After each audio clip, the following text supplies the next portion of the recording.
dengan informasi bagian atap tenan makanan di Terminal 3 Bandara Soekarno-Hatta, Tangerang, Banten terbakar. Tidak ada korban jiwa akibat kebakaran, tapi asap pekat sempat mengganggu calon penumpang di Terminal 3. Tuh, asapnya tuh, lihat tuh. Inilah rekaman video amatir yang merekam terjadinya kebakaran di Terminal 3 keberangkatan Bandara Soekarno-Hatta, Kota Tangerang, Banten. Titik api diketahui pertama kali muncul dari bagian atap tenan makanan. Asap pekat terlihat di sekitar area terminal keberangkatan. Asap pekat juga mengganggu jarak pandang para pengunjung di bandara. Yang mademnya itu dari atas itu ada tuh. Nah, itu baru kelihatan tuh semprot tuh. Dia tadi. Ini adalah visual amatir yang kami peroleh dari Instagram @reski_ahyana.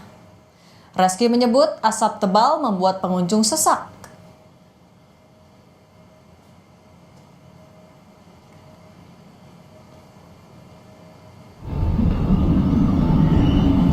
Kebakaran saat ini telah berhasil dipadamkan. Airport Rescue and Firefighting dengan cepat dipadamkan, memadamkan api sehingga tidak membesar dan merembet ke bangunan lainnya.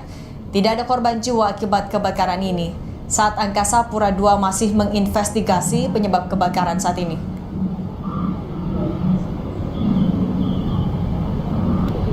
Ya, ada titik api ya di atas tenan FNB di Terminal 3, dan ini sudah bisa kami atasi, dan kita lihat saat ini juga sudah dalam proses perbaikan dan juga nanti akan segera kami operasikan. Ya, untuk saat ini untuk investigasi internal juga saat ini sedang dilakukan, dan saat ini juga kita sedang mengupayakan tenan ini juga dapat bisa beroperasi dengan normal ya.